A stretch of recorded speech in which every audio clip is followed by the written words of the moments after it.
Amen. Que le Seigneur soit béni. Amen. Que cette parole nous fasse du bien, fortifie notre cœur. J'aimerais ouvrir avec vous la parole ce matin. On va aller dans la seconde épître de Paul à Timothée, deuxième Timothée, chapitre 2, et on va lire des versets 3 au verset 7. Donc, c'est quelques passages, c'est quelques versets qui feront l'objet de notre partage ce matin. Nous sommes toujours dans cette pensée, comme abordé dimanche dernier, on est dans la pensée de faire des efforts. Amen. Pour la vie chrétienne, faire des efforts soutenus. La vie chrétienne requiert ces efforts soutenus. Et encore au travers de ce partage qu'on aura ce matin, il y a encore cette pensée qui viendra, mais d'une façon plus étayée dans d'autres dimensions. C'est vrai que la parole de Dieu, elle est tellement riche au niveau, avec les images qu'elle nous donne pour nous parler de la vie chrétienne. Et dans cette vie chrétienne, par-dessus toute chose, on sait que nous ne sommes pas seuls. Amen. On sait qu'il y a le bon berger qui est là et on sait qu'il y a toujours cette promesse vraiment qui m'est venue dans la prière ce matin où le Seigneur dit « Je connais mes brebis sont dans ma main et nul ne les ravira de ma main. » Alléluia. On a besoin de marcher avec cette promesse en permanence, quels que soient les temps et les circonstances, parce que c'est le bon berger qui a donné sa vie pour nous. Alléluia. Il n'a pas donné sa vie pour nous afin que l'ennemi puisse nous ravir après de sa main. Alléluia. C'est pour qu'il puisse nous garder. 2 Timothée 2, des versets 3 au verset 7. L'apôtre Paul qui parle à Timothée, qui est son fils dans la foi, il dit à Timothée, « Souffre avec moi comme un bon soldat de Jésus. Il n'est pas de soldat qui s'embarrasse des affaires de la vie s'il veut plaire à celui qui l'a enrôlé. Et l'athlète n'est pas couronné s'il n'a pas combattu suivant les règles. Il faut que le laboureur travaille avant de recueillir les fruits. » Amen. Quelques exhortations que Paul donne à Timothée. On a parlé de la semaine dernière. Paul nous a mis devant les yeux l'exemple du boxeur. Il a mis devant nous l'exemple de l'athlète. Et ici, Paul nous amène devant un autre exemple. Et c'est vrai que les images parlent beaucoup. Amen. Les images parlent beaucoup. Il suffit d'une seule image. Et il y a beaucoup d'enseignements, beaucoup de messages sur ces images. Et quand on lit la Bible, on se rend compte que Dieu, quand il a parlé à son peuple dans l'Ancien Testament, il a pris, souvent la plupart du temps, il a pris des images. Lorsqu'il parle à Jérémie, il dit, Jérémie, prends la ceinture qui est autour de terrain, va, mets-le au fond du rocher, attends, et il va attendre un bon moment, il va reprendre la ceinture, il va ramener, la ceinture se sera usée. Et au travers de cette ceinture usée, il va donner un message. Dieu, ainsi, il parle au travers de ces messages. Précédemment, on a vu le boxeur, le coureur, cette nécessité de courir vers le but, l'athlète, la dimension de la discipline dans tous les domaines de chacune de nos vies, avec vraiment cette nécessité de faire les efforts pour remporter, non pas simplement le prix, mais les récompenses. Amen. Christ a des récompenses en réserve pour tous ses enfants. Et il veut que, à la fin de la marche, que nous puissions chacun de nous avoir cette récompense. Alléluia. Ce matin, on va s'arrêter sur le soldat, le militaire. On va s'arrêter à nouveau sur l'athlète, parce que l'apôtre Paul, il va nous amener dans une autre dimension de l'athlète. Et on va s'arrêter également ce matin sur le laboureur. Amen. Vous êtes prêts? C'est parti pour le voyage. Nous allons. Et Paul, lorsqu'il voit Timothée, il dit, Timothée, souffre avec moi comme un bon soldat de Christ. Paul est en train de dire à Timothée, Timothée, la vie chrétienne, c'est un combat. Et vous vous rappelez, au mois de mars 2020, lorsque notre président a commencé son allocution, il a dit, nous sommes en guerre. Nous sommes aussi en guerre, mais non pas de la même guerre, mais c'est une guerre spirituelle. C'est un combat spirituel. C'est un combat spirituel contre notre propre nature, contre la chair. C'est un combat spirituel contre l'ennemi de nos âmes, Satan. C'est un combat spirituel aussi contre la mentalité, contre le monde qui est là, tout autour de nous. Et il dit, nous sommes dans ce combat spirituel, nous ne luttons pas contre les armes, contre la chair et le sang, contre les hommes. Alléluia. Et en cela, il nous dit, ne nous trompons pas de combat. Amen. Ce n'est pas contre les hommes, ce n'est pas contre mon frère et ma sœur, mais c'est une lutte spirituelle. Alors il dit, Timothée, il faut que tu gardes en mémoire cette réalité. Ne perds pas de vue cette réalité jusqu'à la fin de ta vie. Ne perds pas de vue cette réalité dans ton ministère, puisque Paul, c'est un pasteur. Ne perds pas de vue cette réalité. Mais aujourd'hui, on peut aussi dire, en prenant ce passage, parce que si il n'avait réservé ce texte que pour les pasteurs, il devait mettre dans un autre livre. Mais le Seigneur a voulu que cela soit dans la Bible afin de dire, frères et sœurs, ne perdons pas de vue cette réalité que notre vie est un combat. Amen. Notre vie est un combat et il écrit pour encourager Timothée. Timothée, ne baisse pas les bras, tu vas faire face à des difficultés, tu vas faire face à des obstacles, à des contrariétés pour lesquelles peut-être tu auras envie d'abandonner, pour lesquelles peut-être tu as envie de baisser les bras. Il dit ne baisse pas les bras.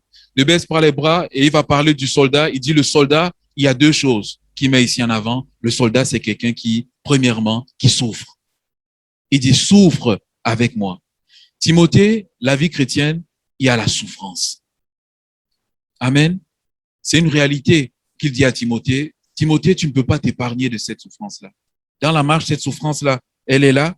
Elle peut se manifester de plusieurs façons. Il y a ce combat et quand on lit 2 Timothée, l'apôtre Paul, c'est l'un des thèmes centraux, le combat, le combat, le combat. Il dit les souffrances, les souffrances, les souffrances. C'est l'apôtre Paul qui parle encore de ces souffrances à Timothée. Combat intérieur dans son cœur, mais combat à l'extérieur. Et ce matin, je sais que nous le connaissons déjà, nous le savons déjà, j'aimerais encore nous rappeler que notre marche bien-aimée chrétienne, c'est une marche qui sera entourée, jalonnée avec de la souffrance. Mais dans cette souffrance-là, nous ne sommes pas seuls. Amen. Puisque l'apôtre Paul dit, souffre avec moi. Timothée, tu es mon fils spirituellement. Moi, je suis ton père, je suis avancé dans la foi. Sache que moi aussi, j'ai souffert.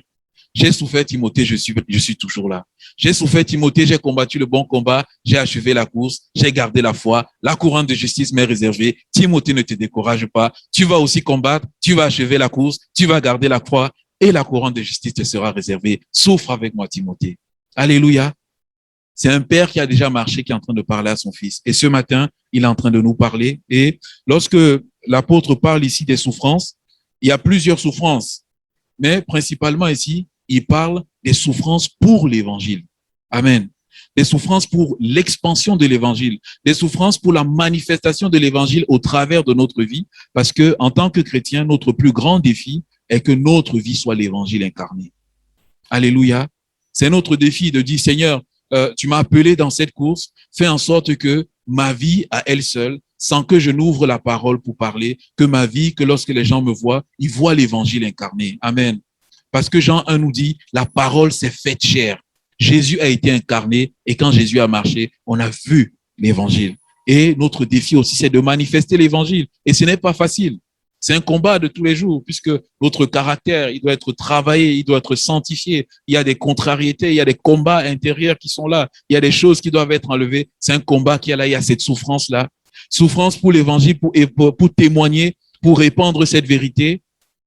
Dans notre pays, encore aujourd'hui, pour l'instant, on n'est pas autant persécuté que ça pour l'expansion de l'évangile. Et le mois de novembre, c'est le mois de l'église persécutée. Et bien aimé, je sais que vous le savez, mais c'est toujours bien de le rappeler, c'est qu'il y a des personnes dans ce monde qui souffrent parce qu'ils disent Jésus-Christ est venu pour sauver les hommes du péché. Juste de dire cela, il y a des frères et sœurs qui souffrent dans ce monde. Des frères et sœurs qui souffrent lorsqu'ils disent que Jésus-Christ, il baptise de l'Esprit, Jésus-Christ revient. Ils souffrent à cause de cela. Et on a besoin de penser à nos bien-aimés de l'Église persécutée. Ils souffrent à cause de leur foi, ils sont battus, ils sont jetés en prison et d'autres encore même sont mis à mort parce qu'ils portent le beau nom du Seigneur Jésus. Peut-être un jour ça arrivera en France. C'est pas une prophétie. Peut-être qu'un jour ça arrivera, mais quand ça arrivera, on va se souvenir de ce que l'apôtre Paul a dit à Timothée. Souffre avec moi. Alléluia. Il dit, Timothée, je souffre pour l'évangile. Je suis jeté en prison, je suis lié, mais l'évangile n'est pas lié. Alléluia. La parole de Dieu n'est pas liée. La parole de Dieu, elle court. Amen. On peut m'enfermer, mais on ne peut pas enfermer la parole. Alléluia. Et c'est ça qui nous encourage, c'est ça qui nous fortifie, de savoir que même s'il y a les souffrances qui sont là, Seigneur, ta parole va avancer. Et l'apôtre Paul, quand il parle aux Philippiens, il dit aux Philippiens, alors qu'il est en prison, certains encouragés. Et c'est paradoxal, bien-aimé. Chaque fois que je lis ce passage, je dis, mais Seigneur, comment est-ce que ça peut être possible? Il dit, certains chrétiens, encouragés par ma captivité, se sont levés pour aller annoncer l'évangile. Gloire à Dieu. Alors que la pensée humaine, ce serait, mais notre leader a été arrêté. Ah, il faut que nous, on se cache.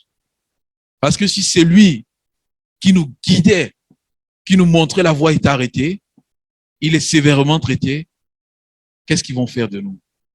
S'ils ont fait cela au bois vert, qu'en sera-t-il du bois sec? Mais l'apôtre Paul dit, encouragés par mes liens, ils se sont levés pour témoigner. Ils ont dit que s'il est enchaîné pour cette parole-là, c'est que cette parole-là communique la vie, c'est que cette parole-là elle est puissante. On va se lever également pour aller témoigner. À Jérusalem, en acte 6, il y a eu la persécution. Acte 11, il y a eu la persécution. La Bible dit que les disciples se sont dispersés et elle dit parmi ces disciples, il y a certains qui ont eu le courage de se lever et d'aller annoncer l'évangile, non plus simplement aux Juifs, mais aussi aux païens, aux Grecs. Bien aimé, voilà la naissance de l'église d'Antioche. La plus grande église missionnaire dans le Nouveau Testament. Parce qu'il y a certains qui, devant la persécution, ils ont souffert. Ils ont, on va souffrir le rejet, on va souffrir les colibets, on va aller témoigner. L'église d'Antioche est née. Bien aimé, dans l'église d'Antioche, il y avait les prophètes, il y avait les docteurs, il y avait les pasteurs, il y avait les apôtres. C'était une église complète. L'église d'Antioche, c'est l'église missionnaire par excellence. L'église d'Antioche, c'est elle qui a envoyé les missionnaires pour aller témoigner l'évangile dans tout ce bassin méditerranéen. Paul et Barnabas sortent d'où? De l'église d'Antioche. Amen. Parce que simplement, il y a ces frères-là qui ont accepté de souffrir. Deux fois, ces frères qui souffrent, qui sont dans la persécution, il y a le rejet de la famille. Il y a le rejet au travail. Souffrir pour l'évangile, c'est aussi deux fois être rejeté sur son lieu de travail, être catalogué ou catégorisé dans son lieu de travail. C'est aussi deux fois être rejeté dans sa famille. Il y a des familles dans lesquelles, lorsqu'on est converti, la famille il dit, nous on t'a régné pour nous, tu es complètement mort. Souffre avec moi pour l'évangile. Je sais pas, peut-être ce matin, il y a une personne parmi nous qui est rejetée, cataloguée par sa famille, mais simplement de dire, la couronne de justice t'est réservée. Alléluia. Ces personnes, elles souffrent dans leur quartier. On peut souffrir également dans le quartier, dans le voisinage. On peut souffrir à l'école, on peut souffrir à l'université également de la part de nos voisins, de nos amis d'université. On peut souffrir et dans le temps de cette pandémie, on a observé quelque chose, c'est que les chrétiens, lorsqu'il y avait eu des aides dans ces pays où ils étaient persécutés, les aides ont été distribuées à tout le monde, mais à eux, on ne leur a rien donné. Simplement parce que ils ont la foi en Jésus-Christ.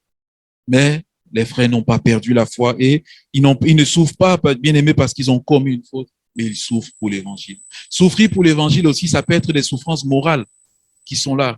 Les souffrances morales dans le sens où on voit des personnes qui rejettent la vérité, qui ne veulent pas de la vérité et qui prennent un choix différent de la vérité. Ça aussi, l'apôtre Paul dit, Timothée, moi aussi, je souffre. Je souffre parce qu'il y a Démas qui m'a abandonné par amour pour le siècle présent. Dans mon cœur, Timothée, je souffre. Je vois ce valeureux soldat de Christ. Ce soldat de Christ avec qui on arpentait les rues, on témoignait. Mais il m'a abandonné. L'apôtre Paul dit, je souffre dans mon cœur.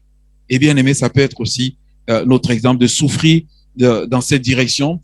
L'apôtre Paul, il dit également, il dit, d'autres m'ont calomnié, d'autres m'ont insulté. Alexandre m'a fait beaucoup de mal. Alexandre, un homme dans la Bible, et Timothée dit, Paul dit, cet homme, il m'a fait beaucoup de mal, des souffrances morales. Bien aimé, ça peut être notre partage, mais le Seigneur nous encourage. Jésus-Christ, lorsqu'il partait, il a dit à ses disciples, je vous dis ces choses afin que qu'elles ne soient pas pour vous une occasion de chute. Ils vous excluront des synagogues et même leur vient ou quiconque vous fera mourir croira rendre un culte à Dieu. Et cette expression, on le voit aussi déjà dans notre société où les frères et sœurs sont mis à mort pensant rendre un culte à Dieu. Le Seigneur, dans la fin de ce chapitre 16, lorsqu'il part, il dit, je vous ai dit ces choses afin que vous ayez la paix en moi. Alléluia. Le soldat est accoutumé à la souffrance, mais il a la paix de son Seigneur. Et vous ayez la paix en moi, pourquoi? Parce que j'ai vaincu le monde. Alléluia. J'ai triomphé le monde. Vous aurez des tribulations, mais prenez courage. Amen. Prenez courage, j'ai vaincu. Et ce matin, je veux dire, bien-aimé, tu es soldat de Christ, tu es dans l'armée de Christ, tu es actif dans l'armée de Christ. Prends courage au milieu de tes tribulations parce que Jésus a remporté la victoire. Amen. Christ a remporté la victoire et il veut te donner la victoire. Lorsque il écrit, il dit à Timothée, on n'a pas lu, mais dans ce premier verset, il dit, Timothée, Toi donc, mon enfant, fortifie-toi dans la grâce qui est en Jésus. La seule façon dont toi, soldat, tu pourras rester sur la muraille, rester sur le champ de bataille, c'est en te fortifiant. Il y a une grâce en Jésus. Il y a une faveur en Jésus. Il y a une force en Jésus qui te donnera de te relever chaque fois pour aller au combat. Amen. Et nous avons besoin d'entretenir ces temps d'intimité, de communion avec le Seigneur. De dire, Seigneur, je viens ce matin afin de trouver toute la substance dont j'ai besoin pour traverser cette journée. Peut-être je serai confronté à la souffrance, aux difficultés, aux mauvaises nouvelles, mais Père, j'ai besoin de ta grâce ce matin. J'ai besoin d'un face-à-face, d'un contact avec toi afin de tenir ferme. Amen. Parce que je suis un soldat. Et le soldat de Christ n'abandonne pas. Alléluia. Le soldat de Christ ne baisse pas les bras. Il prend la souffrance et il avance.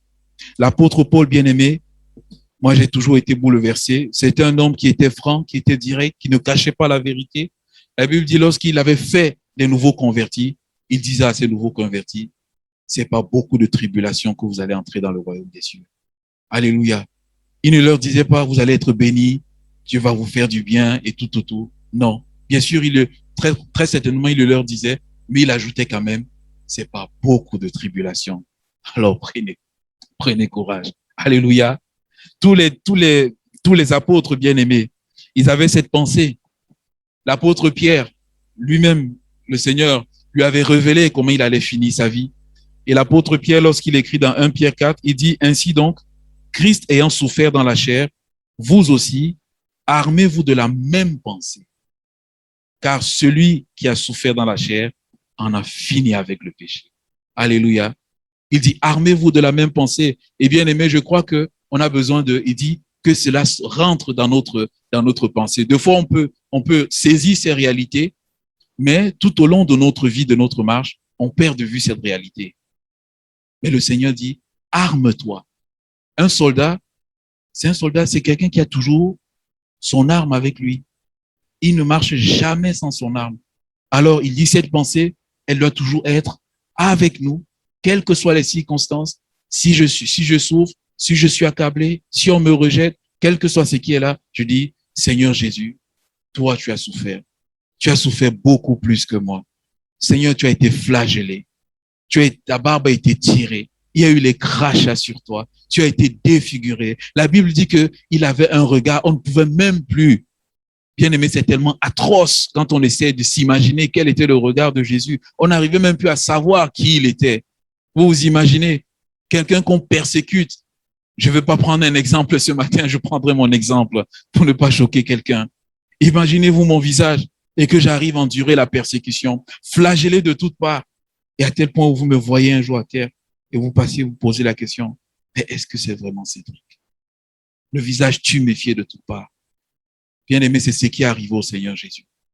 On n'arrivait plus à remarquer qui il était, mais il n'en demeure pas moins qu'à la croix, il a remporté la victoire. Alléluia.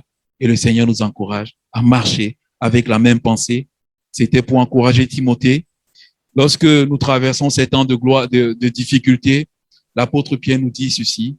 Et bien aimé, j'aimerais qu'on puisse encore saisir cela deux fois plus. L'apôtre Pierre dit, lorsqu'on traverse les difficultés, l'esprit de gloire repose sur nous. Est-ce qu'on le croit? Alléluia.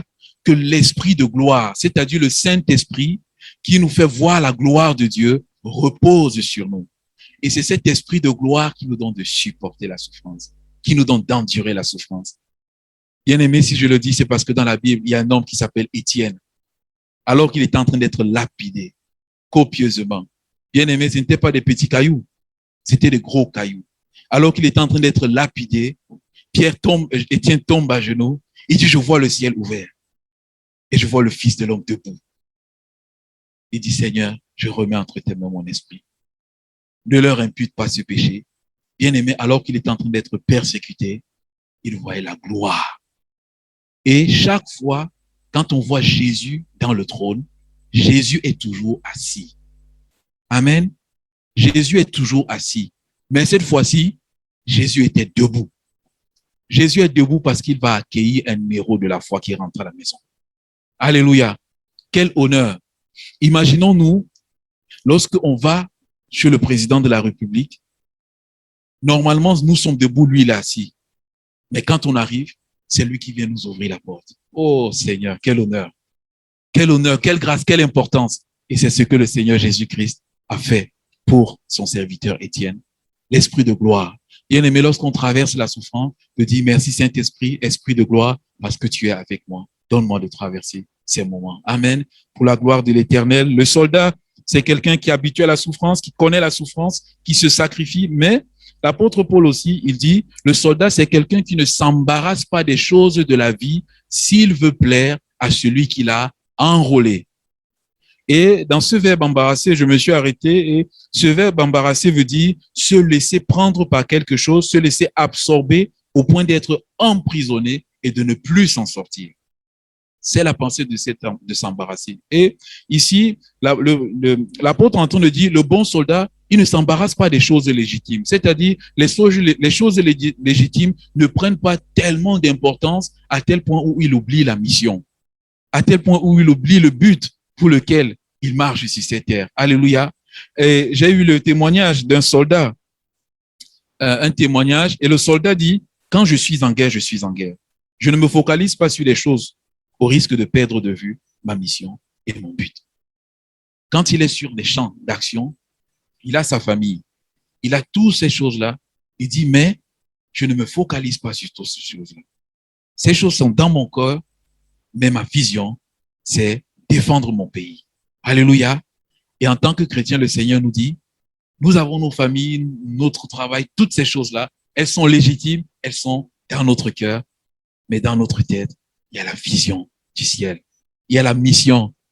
Bien-aimé, merci de couper les téléphones portables et de les mettre silencieux. Il y a dans la marche, bien-aimé, on a besoin d'avoir des regards focalisés. Et je suivais une autre émission sur les militaires qui rentrent de l'armée et j'ai été surpris parce qu'un militaire un jour il a dit, nous on va sur le champ de bataille, des fois on rentre, on est avec nos familles, il dit lorsqu'on marche en route, on ne regarde pas comme vous. Il dit vous marchez sur la route, vous regardez, mais moi quand je marche sur la route, je vois des choses que vous ne voyez pas. Pourquoi? Parce qu'un militaire, il n'est plus d'astreinte, il est avec sa famille, mais quand il marche, ses regards sont partout. Ses regards sont partout parce que il cherche, peut-être qu'il y a un danger quelque part. Son but, c'est de protéger.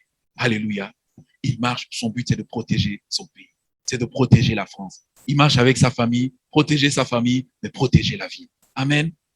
Bien-aimé, en tant que militaire également, du Seigneur, bien entendu, on a besoin en permanence de ne pas perdre ce but de l'évangile, de l'édification, du salut des âmes. Amen. Seigneur, je marche, je travaille, je fais toutes ces choses légitimes de la vie, mais je ne laisse pas ces choses légitimes prendre le dessus à tel point où je perds de vue le Christ. L'apôtre Paul, il disait, j'ai tellement de privilèges, mais je regarde ces privilèges comme de la boue pour l'excellence de la connaissance du Seigneur Jésus. Amen. Et le Seigneur Jésus lui-même, il a expérimenté cela. Il était au puits. On se rappelle de l'histoire avec la femme samaritaine.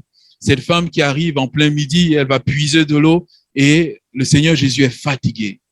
Mais notre Seigneur, il n'a pas perdu de vue le but pour lequel il est sur la terre. Le Fils de l'homme est venu pour chercher et sauver ceux qui sont perdus. Alléluia.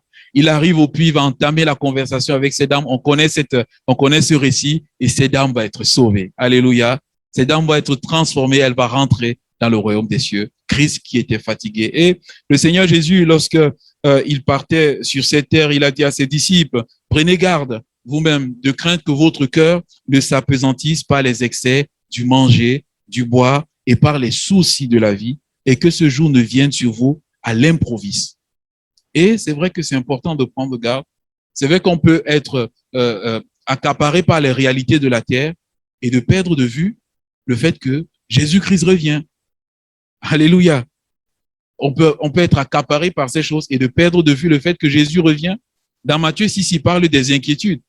Le Seigneur Jésus ne rejette pas les soucis de la vie. Il ne rejette pas les inquiétudes. Il ne rejette pas les privilèges. Et il dit simplement, votre Père Céleste, c'est ce dont vous avez besoin, mais par-dessus toute chose, cherchez le royaume des cieux. Alléluia. Et ensuite, tout vous sera donné par-dessus tout. Et il met ici l'ordre des priorités. Amen. Du Christ et ensuite toutes les autres choses. Lorsqu'il parle de la parabole des terrains, bien aimés, et cette parabole m'a toujours marqué, il parle du troisième terrain. Il dit un troisième terrain dans lequel la semence tombe. Il dit, mais la semence ne porte pas du fruit. Pourquoi est-ce que la semence ne porte pas du fruit? Parce que dans ce terrain, ce terrain est comme accaparé par les plaisirs et les soucis de la vie. Il dit, lorsqu'elle tombe, il y a la parole qui veut grandir, mais il y a les soucis de la vie qui sont là et il y a comme un combat entre les deux. Et cette parole ne grandit pas. Et de dire, cette parole tombe parmi les épines. Il y a des épines qui sont là, qui peuvent éteindre cette parole et de dire, Seigneur, ce matin, Seigneur, s'il y a comme ces choses-là qui ont comme accaparé mon cœur à tel point où je perde de vue la mission, Seigneur, viens rétablir les priorités dans mon cœur. Alléluia. Viens rétablir les priorités. Je sais que tu es le Dieu qui pourvoit tout selon ta richesse et avec gloire en Christ. Viens rétablir les priorités. Prenons toutes les armes, bien-aimés. Combattons le bon combat de la foi avec un cœur pleinement consacré au Seigneur et prêt à des sacrifices. Également, l'apôtre Paul nous amène vers l'athlète. Nous avons vu l'athlète la semaine dernière, mais l'apôtre Paul va nous amener dans une autre dimension de l'athlète. Et l'apôtre Paul, il dit ici que l'athlète n'est pas couronné s'il n'a combattu suivant les règles. L'athlète imposait toutes sortes de disciplines, mais maintenant pour le combat, il faut que l'athlète combatte selon les règles. Et quand j'ai médité ce passage bien-aimé, je vous assure, il y a un seul mot qui m'est venu à l'esprit directement, obéissance. Dès que j'ai lu ce verset dans ma méditation, le mot arrivait, obéissance. Et en tant qu'athlète du Seigneur, le Seigneur nous parle de l'obéissance. Le Seigneur nous dit que nous devons être des enfants qui lui obéissent. De fois, on entend l'expression obéir au doigt et à l'œil. Bien sûr, elle recèle derrière une connotation un peu de domination, de crainte et de peur. Mais pour notre Seigneur, cette expression n'est pas tant négative que cela. Parce que Dieu, il veut aussi qu'on lui obéisse au droit et à l'œil. Oh là là, il y a un grand calme. Il y a un grand silence. Bien-aimé, Dieu veut aussi qu'on lui obéisse au doigt et à l'œil. Pourquoi? Parce qu'il est le roi des rois, parce qu'il est celui qui est assis sur le trône, parce qu'il est celui qui règne, parce qu'il est celui qui donne le souffle de vie, parce qu'il est celui qui est capable de retirer le souffle de vie, parce qu'il est celui qui établit les rois sur les trônes, parce qu'il est celui qui permet que les présidents soient élus ou pas. Il veut aussi qu'on lui obéisse au doigt et à l'œil.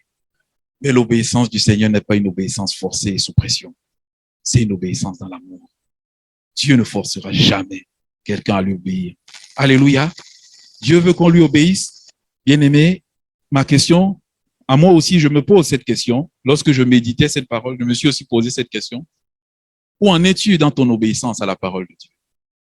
Où en es-tu dans ton obéissance? Je me pose la question à moi. Et par la même occasion, je nous pose la question, où en sommes-nous dans notre obéissance à l'égard de la parole de Dieu? La parole de Dieu, en réfléchissant, je me suis rendu compte que l'obéissance sans concession à la parole de Dieu est la clé de la vie chrétienne. Amen. Bien-aimés, j'aimerais vous amener dans un autre voyage. Un voyage dans le voyage. On va naviguer quelques exemples et on va voir des hommes qui ont obéi à Dieu et comment la bénédiction de Dieu a coulé sur leur vie. Alléluia. La bénédiction de Dieu a coulé sur leur vie. Un premier homme que l'on voit, c'est Noé. Dieu a demandé à Noé, construis l'arche parce que je vais envoyer le déluge. Il y a trop de péché sur la terre. Mon cœur est fâché. Construis l'arche, je vais envoyer le déluge. Josué aurait pu dire, Noé aurait pu dire, mais Seigneur, l'arche que tu me demandes, c'est déraisonnable. Fais entrer tous les animaux de la terre. Seigneur, c'est impossible. Comment faire? Mais Noé, autant pour moi, la Bible dit, Noé exécuta tout ce que l'Éternel lui avait ordonné. Il entra dans l'arche. Tous les animaux, tous, ils entrèrent dans l'arche avec Noé, 2 par 2, un mâle, une femelle, comme Dieu l'avait ordonné. Et lorsque Noé a fait ce que Dieu lui a demandé, écoutez bien aimé, ce n'est pas Noé qui a fermé la porte de l'arche, mais c'est Dieu qui a fermé la porte de l'arche. Noé, parce qu'il a obéi à la parole de Dieu, il a sauvé sa vie. Parce qu'il a obéi à la parole de Dieu, il a sauvé sa famille. Alléluia. Bien-aimé, par ton obéissance, ça va déboucher sur le salut. Amen.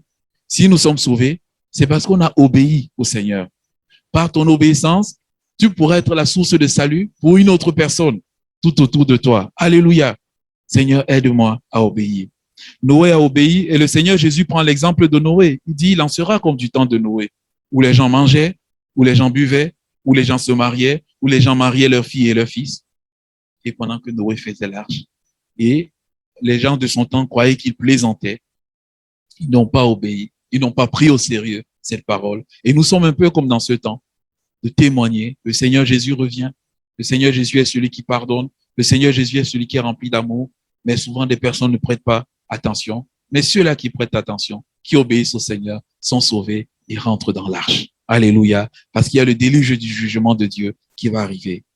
Nous avons un autre homme, en la personne de Abraham. Dieu lui a demandé, Abraham, donne-moi ton fils et ton unique fils. Bien aimé, quand Dieu le lui a demandé, Dieu savait très bien que Ismaël était le fils d'Abraham. Mais Dieu a dit, je veux ton unique fils. Et Abraham savait de qui il s'agissait. Mais là, il y a eu un combat dans le cœur d'Abraham. Seigneur, tu m'as donné la promesse. Tu as dit que je serai une grande nation. Tu as dit que mes descendants seront grands comme le sable sur le sable de la mer et comme les étoiles dans le ciel. Mais maintenant, Seigneur, tu me demandes de sacrifier mon fils, celui par qui s'accomplira la promesse. Qu'est-ce que je fais? Mes raisonnements ou alors l'obéissance à Dieu? Et la Bible va simplement dire, Abraham, il a obéi à Dieu. Et lorsque Abraham a obéi à Dieu, Dieu va dire à Abraham, toutes les nations de la terre seront bénies à ta postérité parce que tu as obéi à ma voix. Bien-aimé, aujourd'hui, si nous sommes là, c'est parce qu'il y a un homme qui a obéi. Alléluia. C'est parce qu'il y a Abraham qui a obéi. Et qui est la postérité d'Abraham? C'est Jésus-Christ qui est la postérité d'Abraham. Alléluia. Par son obéissance, plusieurs sont venus à la fois. Moïse a construit l'arche, le tabernacle. La Bible dit que Moïse a fait tout comme le Seigneur le voulait. Et lorsqu'il y a eu la dédicace du tabernacle dans le désert, la Bible nous dit que la nuée est descendue dans le tabernacle. La gloire est descendue de telle sorte que même personne ne pouvait entrer. Et là, quand j'ai regardé cela, j'ai dit, Seigneur, c'est vrai que nous, on cherche ta gloire. On veut voir ta gloire se manifester. Et le Seigneur dit dans ce cas, pour voir que ma gloire se manifeste, il y a la clé de l'obéissance. Amen. Dans ma parole de Dieu, il y a des recommandations que je mets sur ce papier pour que vous puissiez faire venir ma gloire sur la terre. Deux fois, avec l'avancement, on peut chercher aujourd'hui, il y a tellement d'artifices pour faire venir la présence de Dieu, faire venir une atmosphère émotionnelle, toutes ces choses. Il y a toutes sortes d'artifices extérieurs. Mais le Seigneur dit, la seule façon de faire venir ma gloire, c'est dans cette parole. Alléluia. Et quand vous allez obéir à toutes les recommandations, alors ma gloire va descendre. Amen. Alors, revenons à la parole de notre Seigneur, étudions-la, méditons-la, et alors là, le Seigneur manifestera sa gloire. Bien-aimé, l'obéissance est tellement importante. Paul dit à Timothée, reste fidèle à la parole de Dieu. Il y a certains qui ne resteront pas fidèles. Reste fidèle à cette parole. Et je vais terminer avec le plus grand exemple, bien-aimé, comme la désobéissance d'un seul homme. La désobéissance d'Adam a plongé toute l'humanité dans le péché. L'obéissance d'un seul homme a amené la justice dans l'humanité. Alléluia, pour nous encourager à obéir. Bien-aimé, l'obéissance vaut mieux que les sacrifices. Amen. Il le dit à Saül. Il dit, Saül, l'obéissance vaut mieux que les sacrifices et la désobéissance est comme la divination. Dieu ne se plaît pas dans les sacrifices. Dieu ne se plaît pas dans les holocaustes. Il se plaît dans l'obéissance. Saül avait des talents. Saül avait des capacités. Saül avait toute cette intelligence. Mais Dieu a dit, Saül, moi je veille sur ma parole pour l'accomplir. Amen. Tes talents, tes capacités, c'est bien, mais moi je veux l'obéissance. Bien-aimés, soyons de ceux et celles-là qui obéissent. Alors ce matin, est-ce que dans mon cœur ce matin, Dieu me demande quelque chose? Est-ce que dans la semaine, Dieu m'a demandé quelque chose? Dieu m'a demandé d'obéir dans une direction et dans mon cœur, est-ce que je résiste à cette chose-là? J'aimerais simplement dire, mon frère, ma sœur, soumets-toi à l'Éternel, obéis et tu auras la victoire. Amen. Notre frère Philippe nous partageait vendredi, il nous donnait ce verset où la parole de Dieu dit, soumettez-vous à Dieu, résistez au diable et il fuira loin de vous. La victoire, c'est dans la soumission, dans l'obéissance. Est-ce que Dieu m'a demandé d'aimer? Alors, Seigneur, je vais aimer. Même si c'est difficile, Seigneur, je vais aimer. Je vais aimer non pas à cause de la personne, mais je vais aimer parce que toi, tu me le demandes. Seigneur m'a demandé de pardonner, je vais pardonner. Je pardonne non pas à cause de la personne, mais à cause de ce que c'est toi qui me le demandes. Seigneur, tu me demandes de prier pour ceux qui me maltraitent. Oui, je vais prier. Non pas à cause de eux qui me maltraitent, mais parce que tu me le demandes. Alléluia. Et quand je ferai cela, je sais que j'aurai la victoire. Amen. Bien aimé, je pourrais multiplier les exemples. Il y a la parole qui dit supportez-vous les uns les autres. Tu me demandes de supporter, alors je vais supporter. Amen. Parce que toi, tu me le demandes. Et Seigneur, ainsi de suite, je vais avancer. Bien aimé, obéissons à la parole, car il y a l'autorité dans cette parole. Et je vais clôturer avec cet autre exemple, l'exemple du laboureur. Amen. On a vu le soldat, on a vu l'athlète, l'obéissance, mais maintenant l'exemple du laboureur. Il dit, le laboureur, il attend patiemment le fruit. Et quand on pense au laboureur, on voit la pénibilité de son travail. On voit les agriculteurs, le travail est pénible, le sol est dur, il faut travailler pendant longtemps, il faut travailler dans le soleil, il faut travailler dans la pluie, il faut travailler dans le froid, il faut travailler dans la chaleur. Le travail est tellement éreintant et dur et souvent ingrat. Il faut des efforts soutenus. Le soldat a les honneurs. L'athlète a des médailles, mais le laboureur, avez-vous déjà vu un laboureur recevoir une médaille? Non. Avez-vous déjà vu un laboureur être célébré sur la place publique? Non. Le laboureur, il est dans les champs. Le laboureur fait son lait, ça arrive dans les grandes surfaces. Lorsque le lait arrive dans la grande surface, le nom du laboureur est oublié. On se souvient du nom de la grande surface. Quand bien même son nom est marqué sur la brique de lait, quand bien même son nom est marqué sur le saucisson, on se rappelle que j'ai acheté ce saucisson à telle grande surface. Son nom est marqué en petits caractères sur l'étiquette, mais on se rappelle de la grande surface. Bien aimé, le laboureur ne parle de cette vie ingrate, de ce service ingrat. Le service chrétien, c'est un service de foi ingrat. Des fois, on ne recevra pas des récompenses. Des fois, on ne recevra pas des récompenses sur cette terre. Des fois, on ne recevra pas des félicitations. Des fois, ça sera des colibets. Des fois, ça sera des résistances. Mais il dit, le laboureur attend patiemment le fruit. Alléluia. Il travaille avec persévérance, sachant que son champ va produire. Bien aimé, quel est le laboureur qui, allant semer, il va semer avec désespoir et défaitisme? Aucun laboureur. Même quand les conditions sont difficiles, chaque fois le laboureur se lève, il va semer. Il sème pour une espérance meilleure. Et là, le Seigneur nous dit, soyons des laboureurs. Amen. La marche, elle est difficile. La marche, elle est laborieuse. Semer est laborieux. Planter est laborieux. Édifier, c'est laborieux. Mais quand je veux faire tout cela, je dis, Seigneur, je m'attends aux fruits. Prêcher ce matin, Seigneur, je m'attends aux fruits. Alléluia. Amen. Oui, c'est laborieux prêcher ce matin. Puisqu'il y a certains scientifiques qui ont comparé la prédication en 30 minutes à 8 heures dans une salle de musculation. Ils ont fait cela. C'est laborieux, mais Seigneur, je m'attends aux fruits. Alléluia. Par la foi. Le Seigneur Jésus dit que l'on veille ou que l'on dort, la parole de Dieu porte ses fruits dans les cœurs. Amen. On a eu le témoignage de notre sœur Julie. Elle a reçu le témoignage et 2 ans plus tard, elle est venue à la foi au Seigneur Jésus. Alors, bien-aimé, es-tu moniteur de l'école du dimanche? Tu sèmes avec les enfants? Persévère. Amen. Même si tu ne vois pas les fruits, continue de persévérer. Arrose ce travail avec la prière, au temps convenable. Le Seigneur va faire monter la semence. Responsable de jeunesse, travaille avec la jeunesse, persévère. Entoure, sème, au temps convenable, ça va monter. Dans la famille, tu sèmes, tu ne vois pas les fruits, persévère. Amen. Sème selon le cœur de Dieu, sème selon les règles de Dieu et le fruit va sortir. Pourquoi? Parce qu'il dit, le laboureur attend le fruit avec persévérance et avec patience. Amen. Soyons de ceux-là, bien-aimés, qui avons cette espérance de dire, Seigneur, oui, je sème, je m'attends au fruit. Je ne sais pas la quantité du fruit, peut-être 30, peut-être 60, peut-être 100. Seigneur, qu'importe, je m'attends à un fruit. Alléluia. Et je le fais, pourquoi? Parce que le Seigneur dit, ce qu'un homme sème, il va le moissonner au temps convenable. Alléluia. La loi de la semence et de la moisson. Alors, bien-aimés, travaillons, persévérons jusqu'à ce que cette parole grandisse. Il sème. C'est un travail, bien-aimé, qui nécessite aussi Le travail du laboureur, ça nécessite des larmes. Deux fois, il faut pleurer. Alléluia. Deux fois, il faut pleurer dans le travail du laboureur. La dernière fois, en avril, on a vu, il y a eu les champs, voilà, qui, avec le gel, les laboureurs étaient en larmes. Deux fois, ça nécessite de pleurer. Dans le domaine spirituel, des fois, ça nécessite de pleurer spirituellement. Alléluia. Pleurer spirituellement sur des situations. Pleurer spirituellement sur des âmes, sur des cœurs. Et le Seigneur nous dit, heureux ceux qui sont affligés, ou encore heureux ceux qui pleurent, car ils seront consolés. Ceux qui sèment avec larmes, moissonneront avec allégresse. Amen. C'est le travail du laboureur. Et le Seigneur nous engage dans ce travail-là. Alors, bien-aimé, mon frère, ma sœur, n'aie pas peur de pleurer. N'aie pas peur de dire, Seigneur, c'est vrai que c'est laborieux, mais continue. Garde espoir que le Seigneur va faire croire.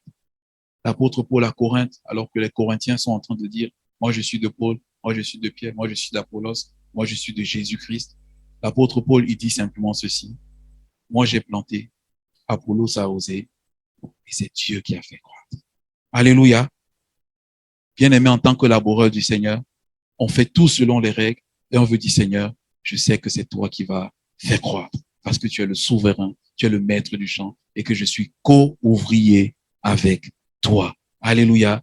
Bien-aimé, si le Seigneur nous demande cela, et je dis toujours, Dieu ne nous demande jamais rien qu'il ne nous ait donné la force pour l'accomplir. Amen. Il est celui qui crée en nous le vouloir et le faire selon son bon plaisir. S'il nous demande d'être des soldats, il va nous donner d'être des soldats. S'il nous demande d'être des athlètes et d'obéir, il va nous donner de lui obéir. S'il nous demande d'être des laboureurs, il va nous donner de labourer et d'obtenir les fruits. Alléluia. Que le Seigneur nous bénisse, bien-aimés, ce matin. Amen. Continuons nos efforts. Soyons comme ces trois personnages et que la grâce de Dieu soit sur nous. Voilà, on va prier ce matin et au travers de ce passage, voilà, s'il y a plusieurs se sont retrouvés dans l'un de ces personnages, simplement en priant de dire, Seigneur, voilà, renouvelle ma persévérance, renouvelle mon espérance, renouvelle mon ardeur à ton service, renouvelle mon zèle. Seigneur, remplis-moi à nouveau de toi parce que je sais que tu es fidèle. Amen. Que notre Dieu soit béni. Amen.